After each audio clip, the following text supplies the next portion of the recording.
Hello दोस्तों, आज हमारे साथ दो मेहमान हैं, फजल साहब और मुफ्ती सलीम साहब हैं। हम बिहार इलेक्शन पे ही चर्चा करेंगे और जो बिहार के मेन मुद्दे हैं उन चीज़ों पे डिस्कस करेंगे इन लोगों से, और इनसे ये भी बात जानेंगे कि ये वोटर्स को जो सेकंड फेज की चुनाव है 11 नवंबर को, उसमें ये क्या रिक्वेस्ट अपील करेंगे। तो सबसे पहले हम शुरू करते हैं अपने सीनियर से, फजल साहब से। जी सर, हेलो सर। बताइए। अ, सर आप इकोनॉमिक्स पढ़ाते भी हैं और चूँकि इकोनॉमिक्स के बारे में जानते हैं, तो सबसे पिछड़ा हुआ प्रदेश की गिनती में आता है बिहार। मतलब इकोनॉमिकली भी है, एजुकेशनली तो बात हम कर चुके हैं, इकोनॉमिकली अब इसको सुधारने के लिए गवर्नमेंट, जो नई गवर्नमेंट आएगी या सेंट्रल गवर्नमेंट, क्या उनके पास पॉलिसी है? आपकी राय क्या है इस पर? देखिए बिहार एक ऐसी धरती है जहाँ ना टैलेंट की कमी है और ना उपजाऊ धरती की कमी है। बिहार बर्बाद है बाढ़ की वजह से, और बिहार की धरती हरियाणा पंजाब से भी ज़्यादा उपजाऊ है। अगर बाढ़ की समस्या, फर्टाइल है। हाँ, बाढ़ की समस्या अगर समाधान हो जाए तो शायद वहाँ के लोगों को प्लान करने की ज़रूरत ना पड़े। और जो भी सरकार ये है, बड़ी समस्या है ये बहुत बड़ी समस्या है, जिसकी वजह से जो है लोग प्लान करते हैं, 100 बीघे होने के बाद भी बाहर मजदूरी कर रहे हैं जा करके। तो मेरी गुजारिश है कि जो भी सरकार बने वटेवर, वो एक तो बाढ़ पे काम करे, और एक बिहारियों से मैं ये गुजारिश करूँगा कि बिरादरीवाद, धर्मवाद, जातिवाद इससे परे आ जाएं। शायद वो हिंदुस्तान का सबसे बढ़िया स्टेट होगा। एजुकेशन में भी माहिर हैं लोग, एडमिनिस्ट्रेशन में भी माहिर हैं लोग, इंडिया के, वर्ल्ड के हर कोने में आज की डेट में बिहार के लोग। बिहार से लोग, अच्छे लोग प्लान कर जाते हैं, क्योंकि वहाँ पे समझ ही रहे मैं क्या हाँ, बोलूँ, मैं है ना। अगर वहाँ एजुकेशन इंडस्ट्री डेवलप होगी तो उसके साथ हॉस्टल है, होटल्स हैं, ये सारी चीज़ डेवलप होगी, तो बिहार का बहुत बड़ा पैसा एजुकेशन का भी बाहर जा रहा है। और वो उसकी वजह यह है कि वहाँ पे लड़ाई दंगे की वजह से लोग बाहर भाग जाते हैं।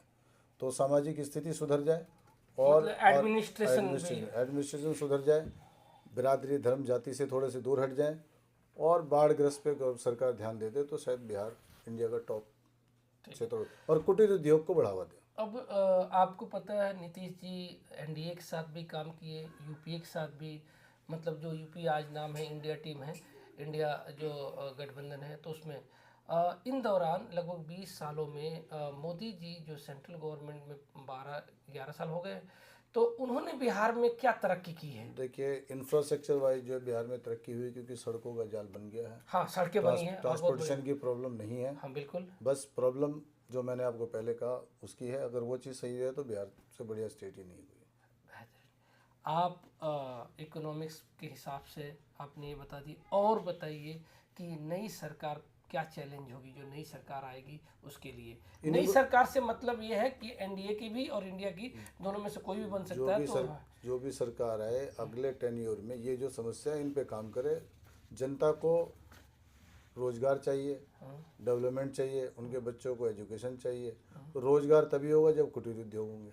कुटिल उद्योग का मतलब बड़े उद्योग नहीं लग सकते, कुटिल तो मतलब छोटे उद्योग, स्मॉल स्केल इंडस्ट्रीज हो, है ना। हाँ, जाहिर सी बात। उसके जो मिनिस्टर है कैबिनेट, जीतन राम मांझी, ये सर, तो इसके जो मिनिस्टर हैं जीतन राम मांझी जी, वो भी शायद बिहार से ही कैबिनेट मिनिस्टर हैं। हाँ, तो उनको अपने क्षेत्र के बारे में पता है कि बिहार में क्या चीज़ होती है। जैसे मखाने को ले लीजिए, हाँ, मखाना इंडिया में सबसे ज़्यादा मखाना बिहार के अंदर होता है, लेकिन मखाने का जो कल्टीवेशन एरिया वो कम हो गया। कारण क्या है, उस पर ध्यान दें। लीची मुजफ्फरपुर में है, हाँ, वहाँ काम करना चाहिए। आम के मामले में भी बिहार बहुत आगे है। बस प्रॉब्लम फ्लड का है। फ्लड की वजह से बहुत ज़्यादा लोग बेरोजगार रहते हैं। ज़मीन फर्टाइल होने के बाद भी उसका फ़ायदा नहीं उठाते। गवर्नमेंट कुछ ना करे, इन पे काम करे, तो शायद हो सकता है कि बिहार आगे आने वाले सालों में पंजाब को भी क्रॉस कर जाए। बिल्कुल, बहुत अच्छा। अब आते हैं मुफ्ती सलीम साहब से, हम जानकारी लेंगे कि सर कितने सीटों का चुनाव हो चुका है, कितने बाकी हैं, पहले ये बताइए, कितने परसेंट चुनाव हो चुका है? हाय व्यूवर्स, सबसे पहले तो मैं आपको शुक्रिया अदा करता हूं कि आपने मुझे अपने प्लेटफॉर्म पे बुलाया है एमजी टाइम्स पर।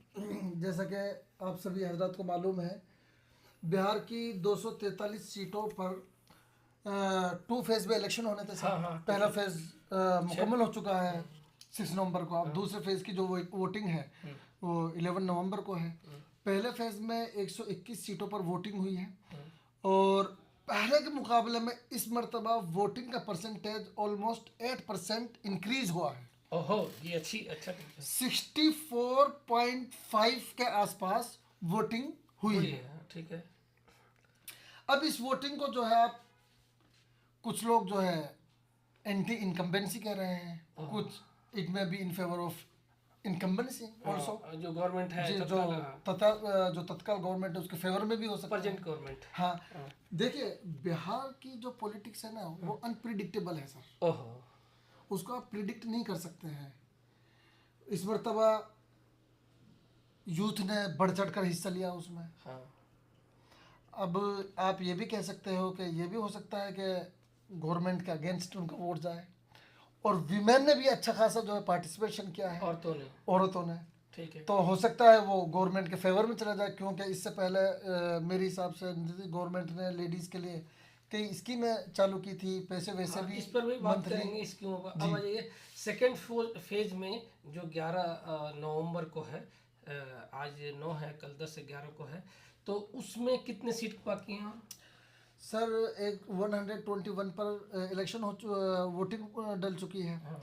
तो 123 122 122 सीट्स पर 243 है। 243 है। तो इसमें आपकी उम्मीद क्या है? मैं तो बिहार के लोगों से यही उम्मीद करूंगा कि स्पेशल यूथ जो है ना, घर से बाहर निकले और वोटिंग का जो परसेंटेज है उसको थोड़ा हाई किया जाए।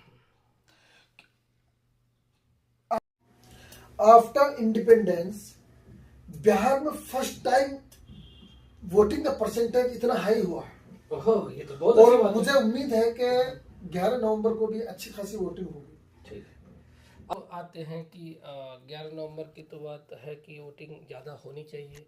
सर भी कह रहे थे, मैं भी कह रहा हूँ। अब मुद्दों पे बात होते हैं। जो पार्टियां हैं mainly first second third, first front पे अगर देखा जाए तो एनडीए है, उसके बाद इंडिया है, उसके बाद थर्ड फ्रंट में आप प्रशांत किशोर, एमआईएम और छोटी मोटी पार्टियां हैं। अब बताइए इस समय किस नेता की सबसे ज़्यादा चर्चा हो रही है, उसके बारे में बताइए कुछ। सर देखिए, नेताओं की चर्चा तो वैसे होती ही रहती है। अलबत्ता जो आपने कहा कि 3 गठबंधन आप ले सकते हैं उनको, एक एनडीए, एक महागठबंधन, एक जो जनसुराज और ये other Vadar.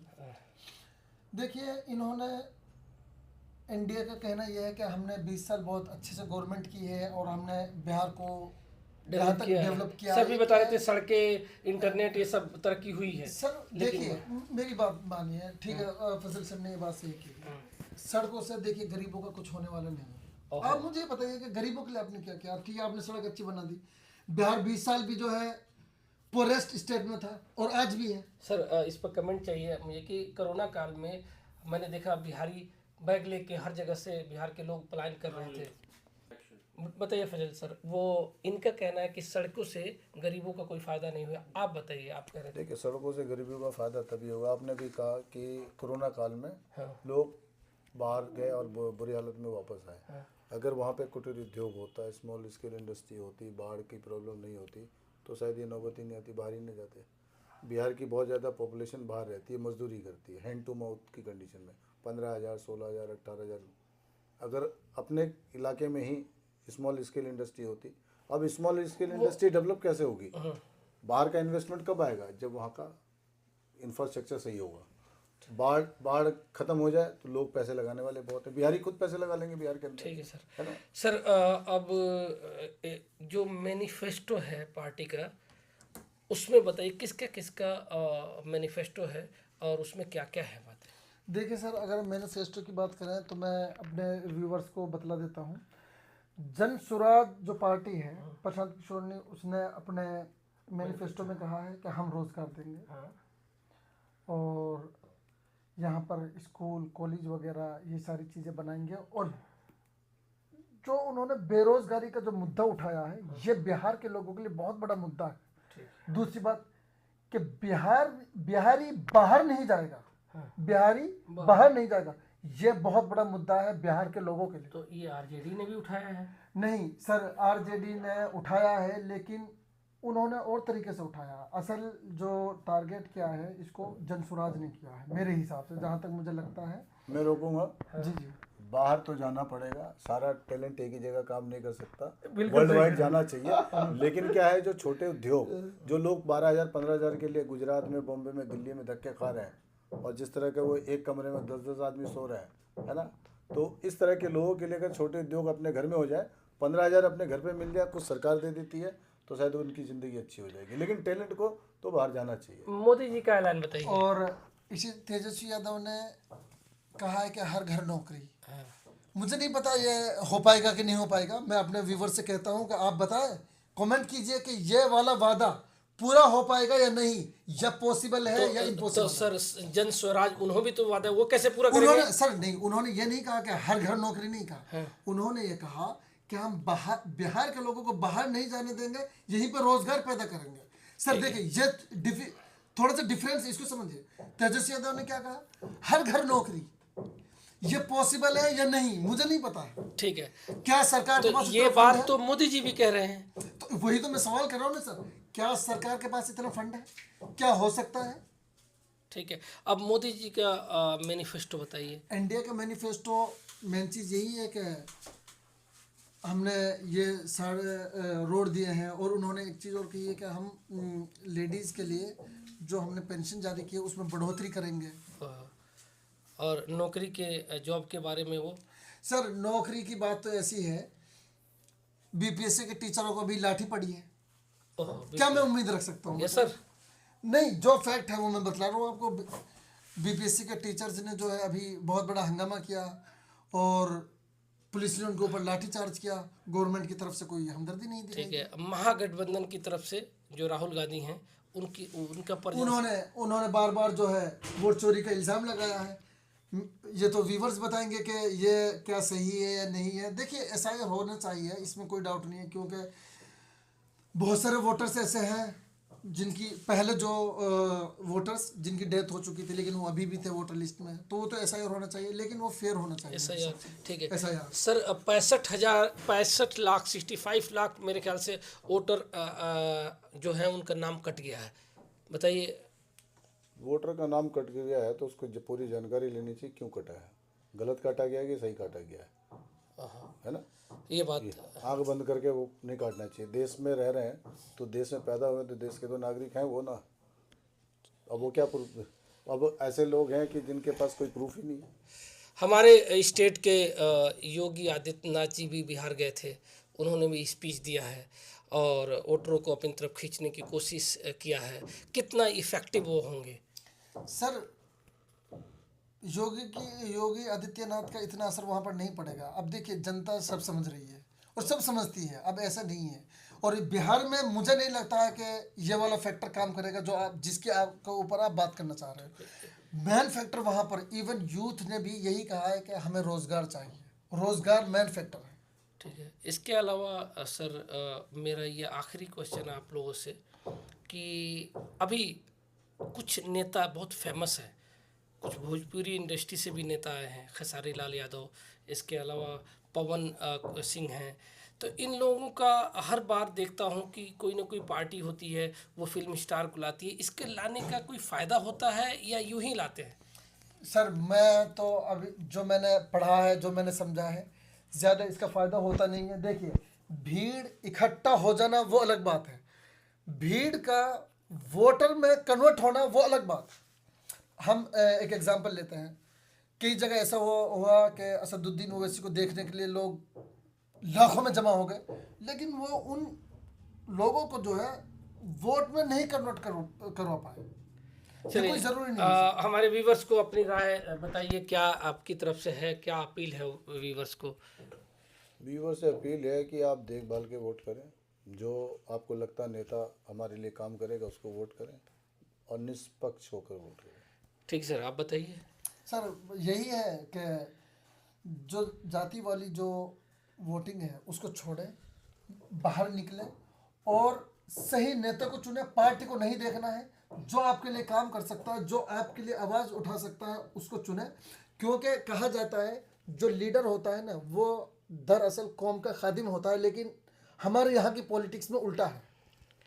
Thank you for coming viewers. इसको ध्यान से सुनिए। 11 तारीख को वोटिंग है, आप अपना वोट का इस्तेमाल कीजिए, ज़्यादा से ज़्यादा घरों से निकलिए और मेरे चैनल को सब्सक्राइब कीजिए, शेयर कीजिए, आइकन बटन दबाइए और इस तरीके से आप जितना हमें मजबूत करेंगे, हम नए नए वीडियो इस तरीके से लाएंगे।